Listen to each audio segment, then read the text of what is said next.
हाय friends, मैं Meena Pande. Welcome back to my channel serve with love. Friends, मेरा ये T time snacks बन के तैयार हो गया, जो कि बहुत ही टेस्टी बना है। तो आइए देख लेते हैं किस तरीके से मैंने बनाया है। इसके लिए मैंने हाफ कप मैदा ले लिया है, हाफ टी स्पून अजवाइन ले लिया है। इसको अच्छे तरीके से क्रश करके डाल देती हूँ। मैदे में टेस्ट के अकॉर्डिंग नमक डाल देती हूँ। मोयन के लिए मैं तेल का यूज़ कर रही हूँ। 2 टेबल स्पून इसमें मैं रिफाइंड ऑयल डाल रही हूँ। अब इसको अच्छे तरीके से मिक्स कर देते हैं। आप चाहिए तो इसमें घी डाल सकते हो, लेकिन जो तेल का मोयन होता है, तो तेल की मोयन अगर देंगे तो एकदम क्रिस्पी बनेगा और घी का मोयन से सॉफ्ट हो जाता है। तो इसलिए प्रेफर करिए कि अगर हम तेल का ही मोयन देंगे तो ज़्यादा अच्छा रहेगा। आटा हमारा अच्छे तरीके से लड्डू बन रहा है, मतलब कि अच्छे तरीके से इसमें मोयन डल गया है। तो थोड़ा थोड़ा पानी डाल के इसका मुझे थोड़ा हार्ड सा डो तैयार कर लेना है। फ्रेंड्स, अगर कचौड़ी बनाते हैं तो उसके लिए थोड़ा सा सॉफ्ट डो हमें चाहिए होता है, लेकिन उसी जगह अगर हम समोसा बना के तैयार करते हैं तो उसके लिए हमें हार्ड डो चाहिए होता है। उसी से समोसा हमारा क्रिस्पी बनता है। तो बस इसको मैं थोड़ा थोड़ा पानी डाल के गूंद लेती हूँ। थोड़ा थोड़ा पानी डालूंगी ताकि ये गीला भी ना हो और बहुत हार्ड भी नहीं रहे। ये देखिए, आटा हमारा इकट्ठा हो गया ना। अभी इसको हाथों से अच्छे तरीके से रगड़ रगड़ के इसका हम डो तैयार कर लेते हैं। ये डो हमारा तैयार हो गया है। इसको मैं एक जगह इकट्ठा कर लेती हूँ। ये देखिए, और एक किचन का टॉवल ले लिया। इसी से ऐसे कवर करके इसको मैं 10 मिनट के लिए साइड में छोड़ देती हूँ। तब तक इसके लिए मैं आलू तैयार कर लेती हूँ। मसाला तैयार करने के लिए मैंने 3 उबले हुए आलू लिए हैं। इसको ग्रेट कर लेती हूँ। इसको चाहे तो आप तोड़ सकते हो, मगर उसमें लम्स बिल्कुल भी नहीं होना चाहिए। तो प्रेफर करिए कि अगर ग्रेट किए रहेंगे ना तो फिर इसमें लम्स नहीं रहेगा। ये तीनों आलू मैंने ग्रेट कर लिया है। अभी इसमें बिल्कुल भी लम्स नहीं है। इसी तरीके का ग्रेट किया हुआ चाहिए ताकि एकदम बिल्कुल भी लम्स फ्री रहे। आलू के टेस्ट के अकॉर्डिंग नमक डाल देती हूँ। ये जो आलू बन के तैयार होगा, एकदम चटपटा सा बन के तैयार हो, उसके लिए मैंने मसाला मैजिक लिया है, हाफ पाउच लिया है। इसको डाल देती हूँ इसी में। 1/4 टीस्पून काश्मीरी लाल मिर्च पाउडर डाल रही हूँ। 1/4 टीस्पून चाट मसाला डाल रही हूँ। हाफ टी स्पून अचार का मसाला, साथ में तेल भी है, वो डाल देती हूँ। फ्रेंड्स, अचार का मसाला तेल जो डाला है ना, इससे हमारे आलू में बहुत अच्छा टेस्ट आएगा, इसलिए मैंने यूज़ किया है। बाकी आपकी चॉइस है, अगर आपको नहीं पसंद है तो मत डालिएगा। थोड़ा सा कटा हुआ हरा धनिया डाल देती हूँ। आलू में अच्छा बाइंडिंग आए और जो स्नैक्स बना के तैयार करूँगी वो तलने के बाद बाहर नहीं निकलना चाहिए। ऑयल में जब तलूँगी तो उसके लिए मैंने 1 टेबल स्पून कॉर्नफ्लोर लिया है।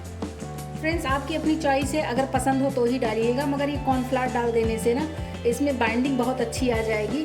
और जो हम स्नैक्स बना के तैयार करेंगे और उसको तेल में फ्राई करेंगे ना, तो वो हमारा स्नैक्स में से आलू निकल के बाहर नहीं आएगा। तो इसलिए मैंने डाला है। अगर आपको कॉर्नफ्लावर नहीं पसंद है तो आप चावल का आटा भी डाल सकते हो, लेकिन मैंने इसमें कॉर्नफ्लावर का ही यूज़ किया है। बहुत अच्छे तरीके से मसाला भी हमारा बन के तैयार हो गया है। अभी जो आटा रखा था उसको चेक कर लेती हूँ। आटा हमारा बहुत अच्छे तरीके से सेट हो चुका है। बस इससे ज़्यादा सेट करने की ज़रूरत नहीं है। इसके मैं 2 पेड़े तोड़ लेती हूँ और इसके रोटी जैसा बेलते हैं ना, वैसे रोटी गोल सा बेल लेती हूँ। तो फ्रेंड्स, मैंने अपना किचन स्लैब अच्छे तरीके से साफ़ कर लिया है।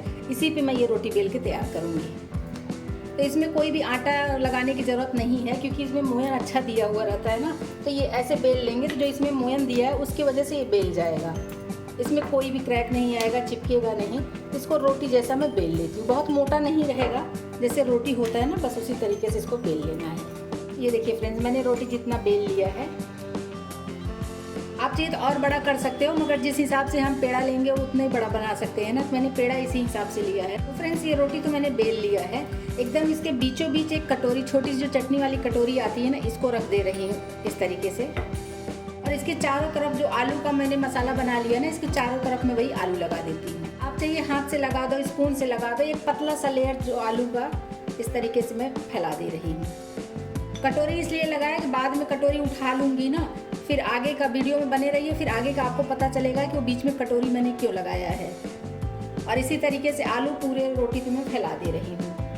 रोटी के चारों तरफ आलू का जो पेस्ट बनाया था ना, मसाला, उसको मैंने इस तरीके से फैला दिया है। और स्पून से ही ऐसे मैं बराबर कर दे रही हूँ, कहीं मोटा कहीं पतला ऐसा ना हो, इसलिए ऐसे मैं बराबर कर दे रही हूँ। अभी जो बीच में ये कटोरी रखी हूँ ना, इसको मैं उठा लेती हूँ। कटोरी उठाने के बाद मैंने ये पिज़्ज़ा कटर ले लिया। आप चाहिए तो नाइफ से काट सकते हो, पिज़्ज़ा कटर हो तो इससे भी काट सकते हो। इस तरीके से मैं पीसेस में काट लेती हूँ। पहले सिर्फ काट लेती हूँ, इसको उठाना नहीं है हमें। ये देखिए जैसे पिज़्ज़ा काटते हैं बस उसी तरीके से इसे काट लेना है। आपको जितने पीस में काटना है उतने पीस में आप काट सकते हो। ये देखिए, अगर आपको और पतले पतले बनाने हैं तो आप और पतले काट सकते हो, और अगर आपको मोटे ही रखने हैं तो बस इतने ही रख दीजिए। मैं इसी तरीके से जो मोटे हैं उसको थोड़ा पतले कर देती हूँ, बाकी ऐसे रहने देती हूँ। फ्रेंड्स, बीच में जो ये जगह है ये किस लिए छोड़ा हुआ है, तो इसमें हाथ में हल्का सा पानी लगा के ये जो मैदा है ना, मतलब आटा जहाँ छूटा है वहाँ पानी लगा देना है। ऐसे ही इस तरीके से ये पानी लगा देंगे तो जो रोल बनाऊंगी वो बाद में चिपक जाएगा अच्छे तरीके से। और ये चिपकना बहुत ज़रूरी है फ्रेंड्स, नहीं तो जब हम फ्राई करेंगे तो वो खुल जाएगा ना, तो खुल जाएगा तो सारा एकदम बिखर जाएगा। तो ऐसे बिखरे ना, उसके लिए हमें ये पानी लगाना बहुत ज़रूरी है। मैं एक पीस आपको उठा के दिखाती हूँ।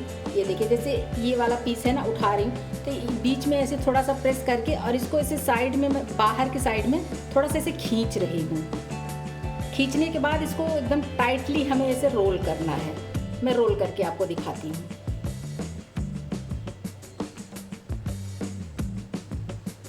ये देखिए, ये रोल हो गया ना, तो जहाँ पे ये आटा, जहाँ मैंने पानी लगाया था, इसको हल्का सा ऐसे खींच के बस इसको ऐसे यहाँ पे, ये देखिए, ऐसे चिपका देना है। तो ये जब हम तेल में फ्राई करेंगे ना तो ये हमारा खुलेगा नहीं। एक पीस ये बन के तैयार हो गया। इसी तरीके से सारे पीसेस में बना लेती हूँ। तो पतले पतले चाहिए तो जैसे पतले मैंने काटे, अगर मोटे चाहिए तो आप एक कम ही पीस काटो, जैसे भी आपको काटना है। लेकिन ये ध्यान देना फ्रेंड्स, जो यहाँ शुरू से स्टार्ट करेंगे ना उसको हल्का सा खींच लेंगे। खींचने के बाद फिर ऐसे फोल्ड करते हुए चले जाएंगे। थोड़ा टाइटली फोल्ड करेंगे तो अच्छा शेप भी अच्छा आएगा और देखने में अच्छा लगेगा। ये देखिए, ये जो एक्स्ट्रा है ना, जो पतला वाला जहाँ पानी लगाया था, इसको यहीं ले आके हल्का सा खींच के यहाँ पे ऐसे प्रेस कर देंगे तो ये अभी चिपक गया है। इतने ढेर सारे ये रोल बन के तैयार हो गए हैं।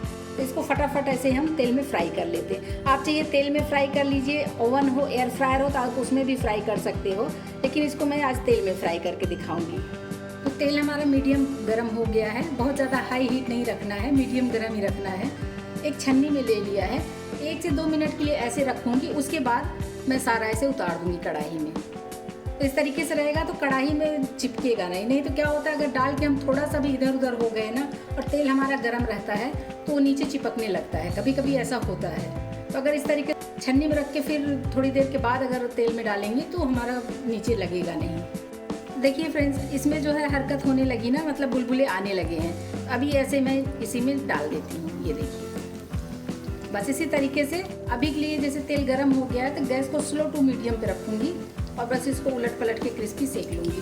तो फ्रेंड्स देख रहे हैं ना, ये कलर इसका चेंज हो गया हल्का हल्का सा। अभी मैं हल्का ऐसे चला दे रही हूँ। ऐसे चला देंगे तो दोनों तरफ से क्रिस्पी गोल्डन कलर में आ जाएगा, तब तक इसको हम सेक लेंगे। बीच बीच में ऐसे चलाती रहूँगी, नहीं तो एक ही तरफ लगने से कभी कभी होता है ना, नीचे लगने लगता है। तो नीचे ना लगे, बीच बीच में ऐसे चलाती रहूँगी और इसको गोल्डन क्रिस्पी करके सेक लेती हूँ। एक बार इसको मैं फिर से चला देती हूँ। बीच बीच में ऐसे चलाते रहेंगे तो गोल्डन क्रिस्पी कलर में आ जाएगा। और फ्रेंड्स, जो मैंने कॉर्नफ्लावर डाला था ना, उसके वजह से देख रहे हैं कि आलू हमारा बिल्कुल भी निकला नहीं है तेल में। अगर कॉर्नफ्लावर नहीं डाला होता तो आलू जहाँ जहाँ दिख रहा है ना, वहाँ से निकल के तेल में एकदम मेल्ट हो जाता।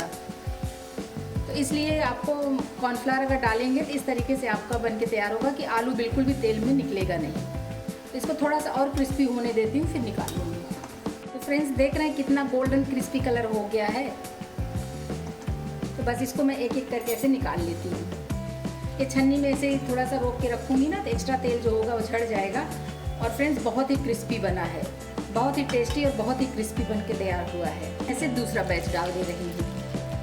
इस तरीके से भी आप डाल सकते हो। पहला मैंने छन्नी में डाला था, लेकिन दूसरा इस तरीके से भी डाल सकते हैं। इसी तरीके से बनाते जाइए और खिलाते जाइए, बच्चे लोगों को बहुत ही पसंद आएगा।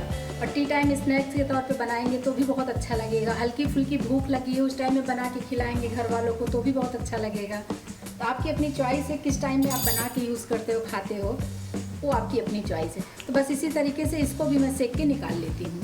फ्रेंड्स आवाज़ सुनिए कितनी क्रिस्प बना हुआ है। फ्रेंड्स ये स्नैक्स तो बन के तैयार हो गया। एक पीस मैं आपको तोड़ के दिखाती हूँ। देख रहे हैं कितना क्रिस्पी बना हुआ है। और जो पतली पतली आलू का लेयर है ना, वो खाने में बहुत ही टेस्टी लग रहा है फ्रेंड्स। इस तरीके से सॉस के साथ खाएंगे ना तो बस खाते ही रह जाएंगे। बहुत ही टेस्टी बना है फ्रेंड्स। तो फ्रेंड्स मेरा ये आलू का स्नैक्स बन के तैयार हो गया है। इस तरीके से बनाएंगे ना, सबको बहुत ही पसंद आएगा। बच्चे हों चाहे बड़े, बार बार बनवा के खाएंगे। टी टाइम स्नैक्स के लिए बिल्कुल परफेक्ट रेसिपी है फ्रेंड्स। तो आप लोग भी बनाइए। अगर आपको मेरा तरीका पसंद आया हो तो लाइक और कमेंट्स करना बिल्कुल भी मत भूलना फ्रेंड्स। लास्ट तक मेरी वीडियो देखने के लिए थैंक यू।